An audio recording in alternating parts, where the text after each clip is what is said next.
Alright, so in the previous video I explained that Sheogorath is immortal, and in this video I will explain that people worship not just Sheogorath as a person, but rather as a symbol of madness personified.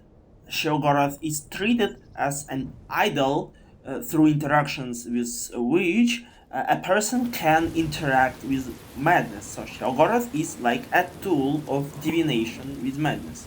We will start with Haskell and have a look at what's inside his bald head.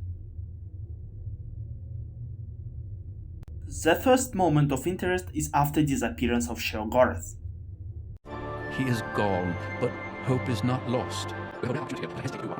If the throne of madness remains empty when Jigalag storms the palace, he will prevail.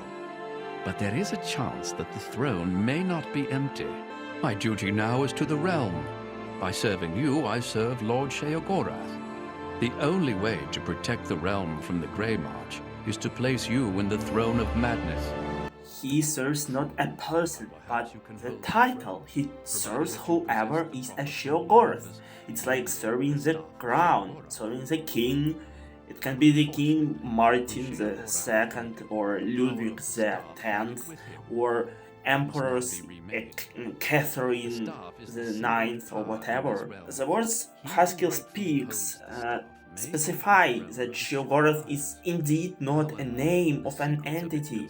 It is a title, a position, a role. So if the holder of the title Sheogorath dies, Sheogorath is not gone. It's just another person will be a Sheogorath. The king is not dead.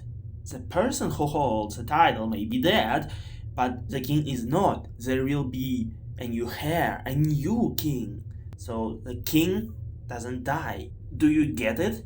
You can kill a person that holds the title, but not the title itself. Like, if you kill Kennedy, the phenomenon of the presidentship does not disappear. The meaning, which is a person behind the word president, king, will change. But a person is just the feeling, the context for the phenomenon. The next point of interest that will further solidify the claim is after the battle with Jigalag. You've done it! Well done, Lord Sheogorath. I never doubted you for a moment. It is clear that we are not that same person who just disappeared, but we are Sheogorath, we are the same title. Maybe Haskell is seeing an orc woman now instead of a wrinkly old imperial Nordic man. I'm not sure what race Sheogorath is. I think he used to be his own race or whatever. Anyways, the holder of the title received treatment as if the bearer of the title never disappeared to begin with. We are not seen as an individual anymore. All our individuality is stripped away from us. We are now a feeling for the title, the vessel, the bearer of hopes and expectations of those who worship madness, who inhabit the realm of the Shivering Isles. Our name doesn't matter, our background no longer matters. Now our background and history is just the history of the title Sheogorath.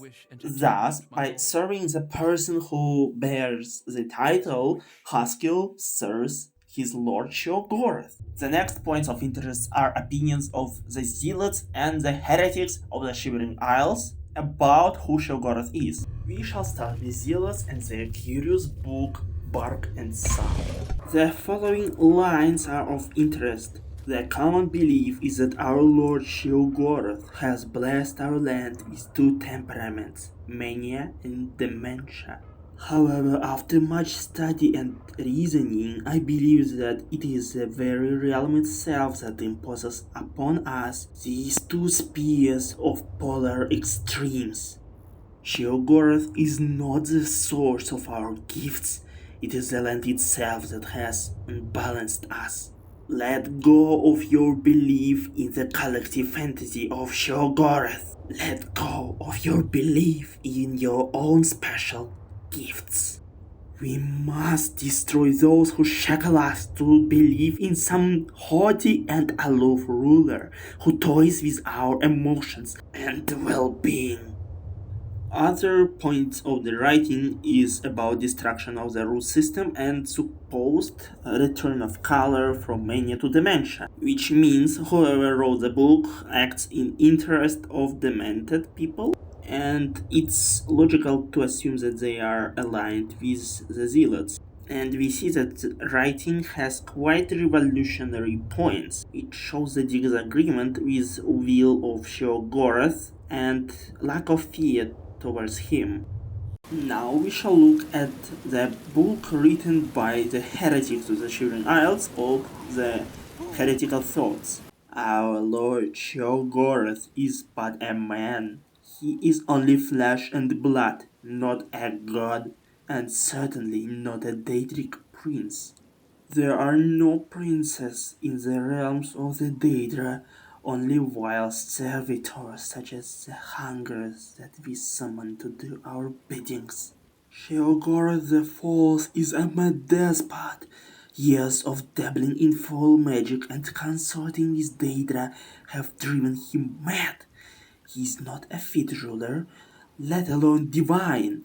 He perverts the teachings of ardent soul, he who gave his head's blood. The heretics openly and outright deny divinity of Sheogorath. Haskell doesn't believe Sheogorath is a deity, the heretics don't believe, the zealots don't believe Sheogorath is a deity. Then who believes? All call Sheogorath their lord, but when their lord is replaced with a mortal, no one seems to notice. Apparently, nobody takes Sheogorath as a deity. The only entity that is taken seriously is the concept of the title Sheogorath itself, and not the bearer of the title, so we can positively conclude that lore accurately. No one, in the Shivering Isles at least, or in any way affected by madness, perceives Sheogorath as an immortal entity. So we can conclude once again, Sheogorath does not exist in the lore. Sheogorath and the Mad God are titles, ideas, and they are in no way a person. There is no personality to Sheogorath. In order to understand what it takes to become Sheogorath, a Mad God, one must understand and analyze nature of madness. Because apparently, there is just no miracle to Sheogorath himself.